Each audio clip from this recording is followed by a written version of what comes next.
ಮಧ್ಯಪ್ರಾಚ್ಯದಲ್ಲಿ 21ನೇ ದಿನವೂ ಯುದ್ಧ ಮುಂದುವರೆದಿದೆ. ಇರಾನ್ ಮೇಲೆ ಅಮೆರಿಕ ಮತ್ತು ಇಸ್ರೇಲ್ ಪಡೆಗಳು ದಾಳಿ ಮಾಡ್ತಾ ಇವೆ. ಇರಾನ್ ಏಕಾಂಗಿಯಾಗಿ ಅಮೆರಿಕ ವಾಯುನೆಲೆ ಹಾಗೂ ಇಸ್ರೇಲ್ನ ಕ್ಷಿಪಣಿಗಳ ಮೇಲೆ ದಾಳಿ ಮಾಡ್ತಿದೆ.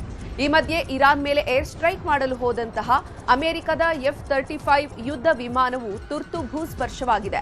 ಇರಾನ್ ಮಾಡಿದ ದಾಳಿಯಿಂದ ಕಂಗೆಟ್ಟಂತಹ ಯುಎಸ್ ಯುದ್ಧ ವಿಮಾನವು ತುರ್ತು ಭೂಸ್ಪರ್ಶ ಮಾಡಿದೆ. ಮೂಲಗಳ ಪ್ರಕಾರ F-35 ಯುದ್ಧ ವಿಮಾನವು ಇರಾನ್ನ ಗುಂಡಿನ ದಾಳಿಗೊಳಗಾಗಿದೆ. ಈವರೆಗೂ ಯುದ್ಧದಲ್ಲಿನ 16 ಯುಎಸ್ ಮಿಲಿಟರಿ ವಿಮಾನಗಳು ನಾಶವಾಗಿದೆ. ಇರಾನ್ ಮೇಲೆ ಇಸ್ರೇಲ್ ದಾಳಿ ಮಾಡ್ತಾನೇ ಇದೆ. ಇರಾನ್ನ ಇಂಧನ, ತೈಲ ಘಟಕ ಹಾಗೂ ಪರಮಾಣು ಘಟಕಗಳನ್ನು ಟಾರ್ಗೆಟ್ ಮಾಡಿ ದಾಳಿ ಮಾಡ್ತಾ ಇದೆ. ಈ ಬಗ್ಗೆ ಮಾತನಾಡಿರುವಂತಹ ಇಸ್ರೇಲ್ ಪ್ರಧಾನಿ ಬೆಂಜಮಿನ್ ನೆತಾನ್ಯಾಹು, ನಮ್ಮ ದಾಳಿಯಿಂದ ಇರಾನ್ ಕಂಗೆಟ್ಟಿದೆ. ಇರಾನ್ ಯುರೇನಿಯಂ ಅನ್ನ ಉತ್ಕೃಷ್ಟಗೊಳಿಸುವಂತಹ ಮತ್ತು ಬ್ಯಾಲಿಸ್ಟಿಕ್ ಕ್ಷಿಪಣಿಗಳನ್ನ ಉತ್ಪಾದಿಸುವಂತಹ ಸಾಮರ್ಥ್ಯವನ್ನ ಹೊಂದಿಲ್ಲ ಅಂತ ಹೇಳಿದ್ದಾರೆ.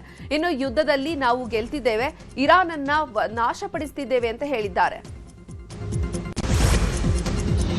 ಮಧ್ಯಪ್ರಾಚ್ಯದ ಯುದ್ಧದಲ್ಲಿ ಹರ್ಮುಜ್ ಜಲಸಂಧಿ ಎಲ್ಲರ ಟಾರ್ಗೆಟ್ ಆಗಿದೆ. ಈಗಾಗಲೇ ಹರ್ಮುಜ್ ಜಲಸಂಧಿಯಲ್ಲಿರುವಂತಹ ಇರಾನ್ ಕ್ಷಿಪಣಿ ಕೇಂದ್ರಗಳ ಮೇಲೆ ಅಮೆರಿಕ ದಾಳಿ ಮಾಡಿದೆ. ಆದಾಗ್ಯೂ ಹರ್ಮುಜ್ ಜಲಸಂಧಿ ಮೇಲೆ ಹಿಡಿತ ಸಾಧಿಸಿರುವಂತಹ ಇರಾನ್ ಹರ್ಮುಜ್ ಜಲಸಂಧಿಯ ಮೂಲಕ ಹಾದು ಹೋಗುವಂತಹ ಹಡಗುಗಳಿಗೆ ಶುಲ್ಕ ವಿಧಿಸುವ ಪ್ಲಾನ್ ಮಾಡ್ತಾ ಇದೆ.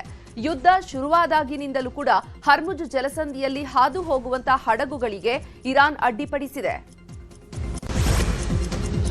ಇರಾನ್ ಇಸ್ರೇಲ್ ಯುದ್ಧ ಮುಂದುವರೆದಿದೆ. ಇರಾನ್ ಐಫಾದಲ್ಲಿರುವಂತಹ ಇಸ್ರೇಲ್ನ ತೈಲ ಸಂಸ್ಕರಣಾ ಘಟಕಗಳ ಮೇಲೆ ಕ್ಷಿಪಣಿ ದಾಳಿ ನಡೆಸಿದೆ. ಆದರೆ ಅದರಿಂದ ಯಾವುದೇ ಹಾನಿ ಉಂಟಾಗಿಲ್ಲ ಅಂತ ಇಸ್ರೇಲ್ ಇಂಧನ ಸಚಿವ ಎಲಿ ಕೋಹೆನ್ ಹೇಳಿದ್ದಾರೆ. ಇನ್ನು ಐಫಾದಲ್ಲಿರುವಂತಹ ಓರ್ವ ಅಧಿಕಾರಿ ಗಾಯಗೊಂಡಿದ್ದಾರೆ. ಪ್ರಧಾನಿ ಮೋದಿ ಕತಾರ್ನ ಅಮೀರ್ Sheikh Tamim bin Ahmad Al ಥಾನಿಗೆ ಕರೆ ಮಾಡಿ ರಂಜಾನ್ ಹಬ್ಬದ ಶುಭಾಶಯ ಕೋರಿದ್ದಾರೆ. ಈ ವೇಳೆ ಕತಾರ್ ಮೇಲೆ ಇರಾನ್ ಮಾಡಿದಂತಹ ದಾಳಿಯನ್ನ ಖಂಡಿಸಿದ್ದಾರೆ. ಕತಾರ್ನ ಇಂಧನ ಮೂಲ ಸೌಕರ್ಯಗಳ ಮೇಲೆ ದಾಳಿ ಮಾಡಿದ್ದನ್ನ ತೀವ್ರವಾಗಿ ಮೋದಿ ಖಂಡಿಸಿದ್ದಾರೆ. ಇನ್ನು ಹರ್ಮುಜ್ ಜಲಸಂಧಿಯ ಮೂಲಕ ನೌಕಾಯಾನದ ಸ್ವತಂತ್ರ ಮತ್ತು ಸುರಕ್ಷತೆಗೆ ನಮ್ಮ ಬೆಂಬಲ ಇದೆ ಅಂತ ಪ್ರಧಾನಿ ಪೋಸ್ಟ್ನಲ್ಲಿ ಹಂಚಿಕೊಂಡಿದ್ದಾರೆ. ಮಧ್ಯಪ್ರಾಚ್ಯ ರಾಷ್ಟ್ರಗಳ ಯುದ್ಧದ ಪ್ರಭಾವದಿಂದ ಭಾರತದಲ್ಲಿ ಗ್ಯಾಸ್ ಸಿಲಿಂಡರ್ ಸಮಸ್ಯೆ ಎದುರಾಗಿದ್ದು ಹೋಟೆಲ್ಗಳಿಗೂ ಕೂಡ ಬಿಸಿ ತಟ್ಟಿದೆ. ಹಾಸನದ ಹೋಟೆಲ್ಗಳಲ್ಲಿ ಗ್ಯಾಸ್ ಇಲ್ಲದೆ ಇರೋದ್ರಿಂದ ಹೋಟೆಲ್ ಮಾಲೀಕರು ಜಿಲ್ಲಾಧಿಕಾರಿಗಳ ಭೇಟಿ ಮಾಡಿ ಸಮಸ್ಯೆ ಬಗೆಹರಿಸುವಂತೆ ಮನವಿ ಮಾಡಿದ್ದಾರೆ. ಇನ್ನು 3 ದಿನ ಕಳೆದ್ರೆ ಹೋಟೆಲ್ ಬಂದ್ ಮಾಡಬೇಕಾಗುತ್ತೆ. ಕಮರ್ಷಿಯಲ್ ಗ್ಯಾಸ್ ಸಿಗದೆ ಈಗಾಗಲೇ ನಾವು ಸಿಬ್ಬಂದಿಗಳನ್ನ ಉಳಿಸಿಕೊಳ್ಳುವುದಕ್ಕೆ ಆಗ್ತಾ ಇಲ್ಲ. ದಿನಕ್ಕೆ 1 ಸಿಲಿಂಡರ್ ಕೊಟ್ರೆ ಸಾಕು, ಹೇಗಾದ್ರೂ ಹೋಟೆಲ್ ನಡೆಸ್ತೇವೆ ಅಂತ ಕೇಳಿಕೊಂಡಿದ್ದಾರೆ.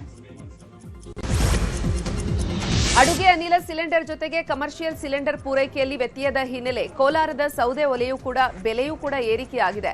ಕೋಲಾರದ ಬಹುತೇಕ ಹೋಟೆಲ್ಗಳಲ್ಲಿ ಸೌದೆ ಒಲೆ ಬಳಸುವುದು ಹೆಚ್ಚಾಗಿದೆ. ಹೀಗಾಗಿ 1 ಟನ್ ಸೌದೆಗೆ 500 ರೂಪಾಯಿ ಇದ್ದಂತಹ ಬೆಲೆ 800 ರಿಂದ 900 ರೂಪಾಯಿಗೆ ಏರಿಕೆಯಾಗಿದೆ. ಸಿಲಿಂಡರ್ ಗ್ಯಾಸ್ ಅಭಾವದ ಹಿನ್ನೆಲೆ ಸೌದೆಗೆ ಡಿಮ್ಯಾಂಡ್ ಹೆಚ್ಚಾಗಿದೆ. ಆದರೆ ಆಂಧ್ರ, ತಮಿಳುನಾಡು ಭಾಗದಿಂದ ಬರ್ತಾ ಇದ್ದಂತಹ ಸೌದೆ ಲೋಡ್ ಪ್ರಮಾಣದಲ್ಲಿ ಇಳಿಕೆಯಾಗಿದೆ ಅಂತ ಸೌದೆ ಮಾರಾಟಗಾರರು ಹೇಳ್ತಿದ್ದಾರೆ.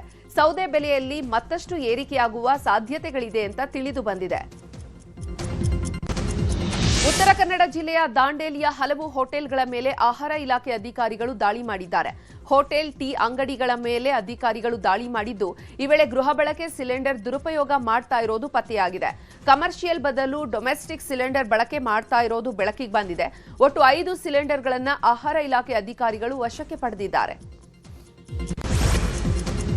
ಯುದ್ಧದ ಆತಂಕದಲ್ಲಿ ಮುಳುಗಿರುವಂತಹ ರಾಷ್ಟ್ರಗಳಲ್ಲಿ ಶಾಂತಿ ನೆಲೆಸಲಿ ಅಂತ ಉಡುಪಿಯ ಪುತ್ತಿಗೆ ಮಠದ ಸುಗುಣೇಂದ್ರ ತೀರ್ಥ ಶ್ರೀ ಸಂದೇಶವನ್ನ ನೀಡಿದ್ದಾರೆ. ಜಗತ್ತಿನಲ್ಲಿ ಶಾಂತಿ ನೆಲೆಸಲಿ, ಅನಿಷ್ಟಗಳು ದೂರವಾಗಲಿ ಅಂತ ಹಬ್ಬಕ್ಕೆ ಶುಭ ಕೋರಿದ್ದಾರೆ. ಮತ್ತೊಂದು ಯುಗಾದಿ ಬಂದಿದೆ. ಈ ಬಾರಿ ಪರಾಭವ ಸಂವತ್ಸರ, ಹಂಗಂತ ಗಾಬರಿಯಾಗಬೇಕಿಲ್ಲ. ಈ ಬಾರಿ ಶತ್ರುಗಳ ಪರಾಭವ ಅಂತ ಪುತ್ತಿಗೆ ಸುಗುಣೇಂದ್ರ ಶ್ರೀಗಳು ಶುಭಾಶಯ ಕೋರಿದ್ದಾರೆ. ಪರಾಭವ ಅಂತ ಹೇಳಿದ ತಕ್ಷಣ ನಾವೆಲ್ಲ ಗಾಬರಿ ಆಗಬೇಕಾಗಿಲ್ಲ. ಶತ್ರುಗಳ ಪರಾಭವ ಆಗ್ತಕ್ಕಂತಹ ಒಂದು ಸಂವತ್ಸರ ಇದು ಅಂತ ನಾವು ಭಾವಿಸಿಕೊಳ್ಬೇಕು. ಅಂತಹ ಒಂದು ವಿಶೇಷ ಸಂವತ್ಸರ. ಈ ಒಂದು ಸಂವತ್ಸರದಲ್ಲಿ ನಮಗೆಲ್ಲರಿಗೂ ಕೂಡ ಭಗವಂತನ ವಿಶೇಷ ಅನುಗ್ರಹ ಇರಲಿ. ಜಗತ್ತಿನಲ್ಲಿ ಶಾಂತಿ ನೆಲೆಸಲಿ, ಎಲ್ಲ ಅನಿಷ್ಟಗಳು ದೂರವಾಗಿ ಸುಖ, ಸಮೃದ್ಧಿ, ಸುಭಿಕ್ಷೆಗಳು ಜಗತ್ತಿನಲ್ಲಿ ಉಂಟಾಗಲಿ ಎಂಬುದಾಗಿ ಸಂದರ್ಭದಲ್ಲಿ ನಾವು ಶ್ರೀಕೃಷ್ಣ ಮುಖ್ಯ ಪ್ರಾಣದೇವರನ್ನು ಪ್ರಾರ್ಥಿಸಿ ಎಲ್ಲರಿಗೂ ಶುಭವನ್ನು ಹಾರೈಸ್ತಾ ಇದ್ದೀನಿ. ಕಾಂಗ್ರೆಸ್ನಲ್ಲಿ ಉಪಚುನಾವಣೆ ಟಿಕೆಟ್ ಫೈಟ್ಗೆ ರಾಜ್ಯ ಕಾಂಗ್ರೆಸ್ ಉಸ್ತುವಾರಿ ಸುರ್ಜೇವಾಲಾ ಎಂಟ್ರಿ ಕೊಟ್ಟಿದ್ದಾರೆ. ಬಾಗಲಕೋಟೆ ಮತ್ತು ದಾವಣಗೆರೆ ಕಾಂಗ್ರೆಸ್ ಅಭ್ಯರ್ಥಿಗಳ ಆಯ್ಕೆಯಲ್ಲಿ ಗೊಂದಲವಾಗ್ತಾ ಇದೆ.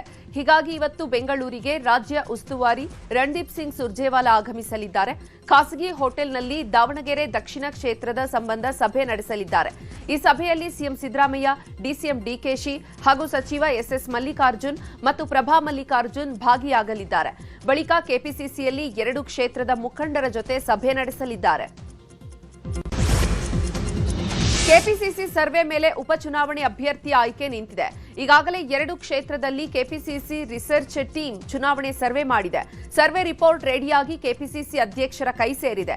ಇಂದು ಸುರ್ಜೇವಾಲಾಗೆ ಕೆಪಿಸಿಸಿ ಅಧ್ಯಕ್ಷ ಡಿಕೆ ಶಿವಕುಮಾರ್ ಸರ್ವೆ ರಿಪೋರ್ಟ್ ನೀಡಲಿದ್ದಾರೆ. ಸರ್ವೆ ರಿಪೋರ್ಟ್ ಅನ್ನು ಆಧರಿಸಿ ಸಭೆಯಲ್ಲಿ ಸುರ್ಜೇವಾಲಾ ಚರ್ಚೆ ನಡೆಸಲಿದ್ದಾರೆ.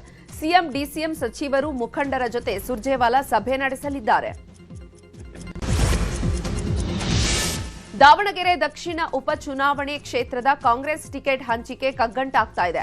ಈಗಾಗಲೇ ಸಚಿವ ಎಸ್ಎಸ್ ಮಲ್ಲಿಕಾರ್ಜುನ ಪುತ್ರ ಸಮರ್ಥ್ಗೆ ಟಿಕೆಟ್ ನೀಡುವಂತೆ ಒತ್ತಾಯ ಕೇಳಿ ಬಂದಿದ್ದು, ಅಲ್ಪಸಂಖ್ಯಾತರಿಗೆ ಟಿಕೆಟ್ ನೀಡಬೇಕು ಅಂತ ಆಗ್ರಹವೂ ಕೂಡ ಕೇಳಿ ಬಂದಿದೆ. ಈ ಬಗ್ಗೆ ದಾವಣಗೆರೆಯಲ್ಲಿ ಉಸ್ತುವಾರಿ ಸಚಿವ ಎಸ್ಎಸ್ ಮಲ್ಲಿಕಾರ್ಜುನ್ ಮಾತನಾಡಿದ್ದು, ಬೆಂಗಳೂರಿನಲ್ಲಿ ಉಸ್ತುವಾರಿ ಮೀಟಿಂಗ್ ಇದೆ. ಶನಿವಾರ ಟಿಕೆಟ್ ಅನೌನ್ಸ್ ಆಗುವ ನಿರೀಕ್ಷೆ ಇದೆ. ನಿಮ್ಮ ಯಾವುದೇ ನಿರ್ಣಯಕ್ಕೆ ನಾನು ಬದ್ಧ ಅಂತ ಹೇಳಿದ್ದಾರೆ. ಒಳ್ಳೆ ಸ್ನೇಹ ಭಾವದಿಂದ ಚುನಾವಣೆ ಮಾಡೋಣ, ಮಾಡಿ ಯಾವ ಗೆಲುವು ಸೋಲು ಅನ್ನೋದು ಸೆಕೆಂಡ್ರಿ. ಒಳ್ಳೆ ದಾವಣಗೆರೆ ಜನತೆಗೆ ಒಳ್ಳೆ ಒಂದು ಅಭಿವೃದ್ಧಿ ಕಾರ್ಯಗಳ ಜೊತೆಗೆ ಒಳ್ಳೆ ಸ್ನೇಹ, ಪ್ರೇಮ, ವಿಶ್ವಾಸದಿಂದ, ಪ್ರೀತಿ ವಿಶ್ವಾಸದಿಂದ ಇದ್ದು ನಮ್ಮ ಯಾರ ಅಭ್ಯರ್ಥಿ ಆದ್ರೂ ನಮ್ಮ ಅಭ್ಯರ್ಥಿನ ಗೆಲ್ಲಿಸುವಂಥ ಪ್ರಯತ್ನವನ್ನು ಮಾಡ್ತೀವಿ.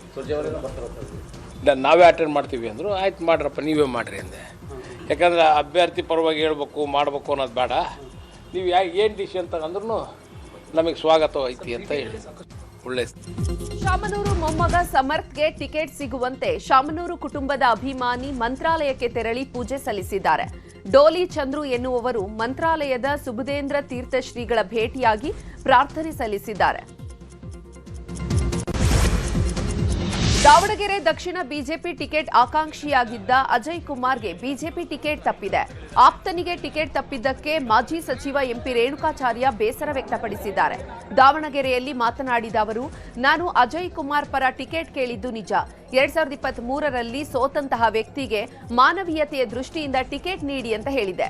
ದೆಹಲಿಗೆ ಹೋಗಿ ನಾಯಕರನ್ನ ಭೇಟಿಯಾಗಿ ಮನವಿ ಮಾಡಿದ್ದೆ. ಆದರೆ ಶ್ರೀನಿವಾಸ್ಗೆ ಟಿಕೆಟ್ ನೀಡಿದ್ದಕ್ಕೆ ಅಸಮಾಧಾನ ಇಲ್ಲ. ಒಟ್ಟಾಗಿ ಕೂರಿಸಿ ಅವರಿಗೆ ಟಿಕೆಟ್ ಕೊಡ್ತೀವಿ ಅಂತ ಹೇಳಬೇಕಾಗಿತ್ತು. ಮನಸ್ಸಿಗೆ ನೋವಾಗಿದೆ. ಅಸಮಾಧಾನ ಇಲ್ಲ, ಬಂಡಾಯ ಇಲ್ಲ. ಬಿಜೆಪಿ ಗೆಲ್ಲುವುದು ಖಚಿತ ಅಂದಿದ್ದಾರೆ. 2 ದಿನಗಳ ದೆಹಲಿ ಪ್ರವಾಸದ ಬಳಿಕ ಜಲಸಂಪನ್ಮೂಲ ಸಚಿವ ಡಿಸಿಎಂ ಡಿಕೆ ಶಿವಕುಮಾರ್ ಬೆಂಗಳೂರಿಗೆ ವಾಪಸ್ಸಾಗಿದ್ದಾರೆ. ನೀರಾವರಿ ಇಲಾಖೆ ಸಭೆ ಬಗ್ಗೆ ಮಾತನಾಡಿದ ಅವರು, ರಾಜ್ಯದ ಸಂಸತ್ ಸದಸ್ಯರನ್ನ ಸಭೆಗೆ ಆಹ್ವಾನಿಸಿದ್ದೆವು. ಜನತಾದಳದವರನ್ನ ಬಿಟ್ಟು 24 ಜನರು ಬಂದಿದ್ರು. ರಾಜ್ಯದ ನೀರಾವರಿ ಸಚಿವ ಯೋಜನೆಗಳ ಪ್ರಸ್ತಾಪವನ್ನ ಮಾಡಿದಾಗ ಎಲ್ಲರೂ ಕೂಡ ಅಭಿಪ್ರಾಯವನ್ನ ತಿಳಿಸಿದ್ರು. ಸೋಮಣ್ಣ, ಪ್ರಹ್ಲಾದ್ ಜೋಶಿ ಕರೆ ಮಾಡಿ ಸರ್ವಪಕ್ಷ ನಿಯೋಗ ಹೋಗೋಣ ಅಂದಿದ್ದಾರೆ ಅಂತ ಹೇಳಿದ್ದಾರೆ. ಸರ್ಕಾರಿ ನೌಕರರ ವರ್ಗಾವಣೆಯಲ್ಲಿ ಸಿಎಂ ಹಸ್ತಕ್ಷೇಪಕ್ಕೆ ಹೈಕೋರ್ಟ್ ಆಕ್ಷೇಪ ವ್ಯಕ್ತಪಡಿಸಿದೆ.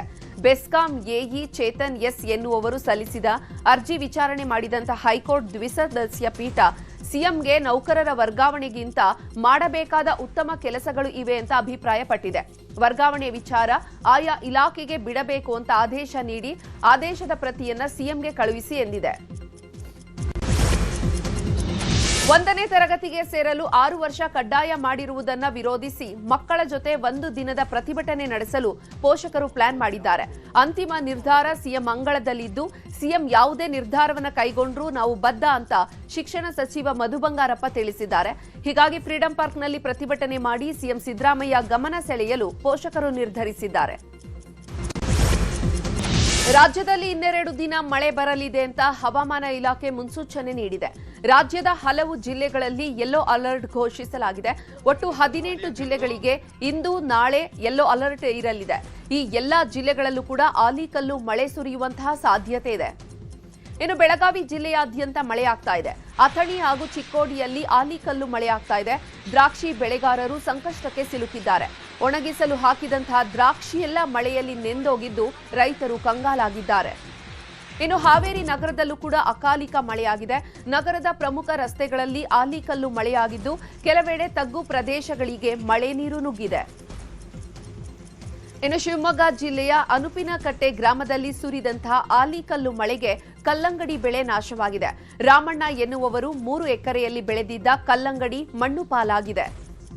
ವಿಜಯಪುರ ಜಿಲ್ಲೆ ದೇವರಹಿಪ್ಪರಗಿ ತಾಲೂಕಿನ ಆಲಗೂರು ಗ್ರಾಮದಲ್ಲಿ ಉತ್ತರ ಕನ್ನಡದಲ್ಲಿ ಅಕ್ರಮ ಗಾಂಜಾ ಮಾರಾಟಗಾರನ ಬಂಧನವಾಗಿದೆ. ಶಿರಸಿ ಹುಬ್ಬಳ್ಳಿ ಹೆದ್ದಾರಿಯಲ್ಲಿ ಪೊಲೀಸ್ ಕಾರ್ಯಾಚರಣೆಯನ್ನು ನಡೆಸಿ ಆರೋಪಿಯನ್ನ ವಶಕ್ಕೆ ಪಡೆದಿದ್ದಾರೆ. ಇಂದೋರ್ ಮೂಲದ ಅಕ್ಷರ ಮೌಲಾ ಸಾಬ್ ಸೈಯದ್ ಅಲಿಯನ್ನ ಪೊಲೀಸರು ಅರೆಸ್ಟ್ ಮಾಡಿದ್ದಾರೆ. ಮುಂಡಗೋಡದ ಕೆಎಸ್ಆರ್ಟಿಸಿ ಬಸ್ ಡಿಪೋ ಬಳಿ ಆರೋಪಿಯನ್ನ ಬಂಧಿಸಿದ್ದಾರೆ ಪೊಲೀಸರು. 184 ಗ್ರಾಂ ಗಾಂಜಾವನ್ನ ವಶಕ್ಕೆ ಪಡೆದಿದ್ದಾರೆ. ಹುಬ್ಬಳ್ಳಿಯಲ್ಲಿ ಭೀಕರ ಅಪಘಾತ ಸಂಭವಿಸಿದೆ. ಬೈಕ್ ಮತ್ತು ಕಾರಿನ ಮಧ್ಯೆ ಡೆಡ್ಲಿ ಆಕ್ಸಿಡೆಂಟ್ ಆಗಿದೆ. ಬಿಜೆಪಿ ಮುಖಂಡ ವೀರೇಶ್ ಸಂಗಳದ ರಥೋತ್ಸವಕ್ಕೆ ಚಾಲನೆ ನೀಡಿದ್ರು. ಸಹಸ್ರಾರು ಭಕ್ತರು ಮಾದಪ್ಪನ ತೇರು ಎಳೆದು ಜೈಕಾರ ಮೊಳಗಿಸಿದ್ರು.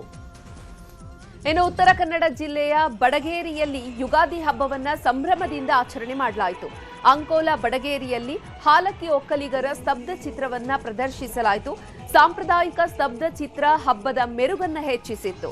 ಈ ಜಾನಪದ ವೈಭವವನ್ನ ಕಣ್ತುಂಬಿಕೊಳ್ಳಲು ಸಾವಿರಾರು ಜನರು ಸೇರಿದ್ರು. ಯುಗಾದಿ ಹಬ್ಬದ ಪ್ರಯುಕ್ತ ಚಿಂತಾಮಣಿ ತಾಲೂಕಿನ ಪುರಾತನ ದೇವಸ್ಥಾನ ಅಲಂಬಗರಿ ದೇವಸ್ಥಾನದಲ್ಲಿ ಪಂಚಾಂಗ ಪೂಜೆಯನ್ನು ನಡೆಸಲಾಯಿತು. ದೇವಸ್ಥಾನದಲ್ಲಿ ವಿಶೇಷ ಪೂಜಾ ಕೈಂಕರ್ಯಗಳು ನಡೆದವು. ಗ್ರಾಮದ ಪ್ರಮುಖ ಬೀದಿಗಳಲ್ಲಿ ವಿಶೇಷ ಮೆರವಣಿಗೆಯನ್ನ ಮಾಡಲಾಯಿತು. ದೇವಸ್ಥಾನಕ್ಕೆ ಬಂದ ಭಕ್ತಾದಿಗಳಿಗೆ ಪ್ರಸಾದವನ್ನ ಹಂಚಿ ಹಬ್ಬ ಆಚರಿಸಲಾಯಿತು. ನಟ ವಿಜಯ್ ಸ್ಥಾಪಿತ ಟಿವಿಕೆ ಪಕ್ಷ ಕರೂರಿನಲ್ಲಿ ನಡೆಸಿದಂತಹ ಚುನಾವಣಾ ರ್ಯಾಲಿಯ ವೇಳೆ 41 ಜನ ಸಾವನ್ನಪ್ಪಿದ್ರು. ಈ ಕಾಲ್ತುಳಿತದ ದುರಂತಕ್ಕೆ ಟಿವಿಕೆ ಹೊಣೆ ಅಲ್ಲ ಅಂತ ನಟ ವಿಜಯ್ ಹೇಳಿದ್ದಾರೆ. ಅಲ್ಲದೆ ಡಿಎಂಕೆ ಸರ್ಕಾರದ ವೈಫಲ್ಯದಿಂದ ಈ ದುರಂತ ಸಂಭವಿಸಿತ್ತು ಅಂತ ಆರೋಪಿಸಿದ್ದಾರೆ. 41 ಜನರ ಸಾವಿಗೆ ಯಾರು ಹೊಣೆ ಅಂತ ಸಿಬಿಐನಿಂದ ವಿಚಾರಣೆ ನಡೀತಾ ಇದೆ.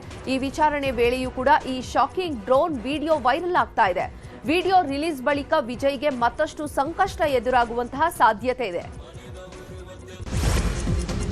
ಅಸ್ಸಾಂ ವಿಧಾನಸಭಾ ಚುನಾವಣೆಗೆ ಕೆಲವೇ ದಿನಗಳು ಬಾಕಿ ಉಳಿದಿದೆ. ಹೀಗಾಗಿ ಭಾರತೀಯ ಜನತಾ ಪಕ್ಷ ಅಸ್ಸಾಂ ವಿಧಾನಸಭಾ ಚುನಾವಣೆಗೆ ತನ್ನ ಮೊದಲ ಅಭ್ಯರ್ಥಿಗಳ ಪಟ್ಟಿಯನ್ನ ಬಿಡುಗಡೆ ಮಾಡಿದೆ. ಮುಖ್ಯಮಂತ್ರಿ ಹಿಮಂತ ಬಿಸ್ವ ಶರ್ಮಾ ಹೆಸರು ಸೇರಿದಂತೆ 88 ಹೆಸರುಗಳನ್ನು ಘೋಷಣೆ ಮಾಡಲಾಗಿದೆ. ಅನುಭವ ಮತ್ತು ಸಾಂಸ್ಥಿಕ ಸಮತೋಲನವನ್ನ ಗಮನದಲ್ಲಿ ಇಟ್ಕೊಂಡು ಪಕ್ಷ ಹಲವಾರು ಮಾಜಿ ಸಂಸದರಿಗೆ ಟಿಕೆಟ್ ನೀಡಿದೆ. ನಿರ್ಮಾಪಕ ರಾಕ್ಲೈನ್ ವೆಂಕಟೇಶ್ ಅವರ ಮೊಮ್ಮಗ ಶಿವತೇಜ ವಿಶ್ವಮಟ್ಟದ ಸಾಧನೆ ಮಾಡಿದ್ದಾರೆ. ಮೆಗಾಮಿಂಗ್ಸ್ ರೂಬಿಕ್ಸ್ ಕ್ಯೂಬ್ ಅನ್ನ ಕೇವಲ 1 ಗಂಟೆ 26 ನಿಮಿಷದಲ್ಲಿ 255 ಸಲ ಬಿಡಿಸಿ ಹೊಸ ದಾಖಲೆ ನಿರ್ಮಿಸಿದ್ದಾರೆ. ಈ ಸಾಧನೆಯ ಮೂಲಕ ಇಂಡಿಯಾ ಬುಕ್ ಆಫ್ ರೆಕಾರ್ಡ್ಸ್ ಮತ್ತು ಏಷ್ಯಾ ಬುಕ್ ಆಫ್ ರೆಕಾರ್ಡ್ ಮತ್ತು ಇಂಟರ್ನ್ಯಾಷನಲ್ ಬುಕ್ ಆಫ್ ರೆಕಾರ್ಡ್ಗಳಲ್ಲಿ ಹೆಸರು ದಾಖಲಿಸಿ ತ್ರಿವಳಿ ದಾಖಲೆ ನಿರ್ಮಿಸಿದ್ದಾರೆ.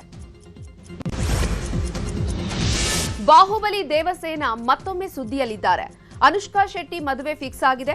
ಬೆಂಗಳೂರು ಮೂಲದ ಉದ್ಯಮಿ ಜೊತೆ ಸಪ್ತಪದಿ ತುಳಿಯಲಿದ್ದಾರೆ ಅಂತ ಕೆಲವು ದಿನಗಳಿಂದ ಸುದ್ದಿ ಆಗ್ತಾ ಇತ್ತು.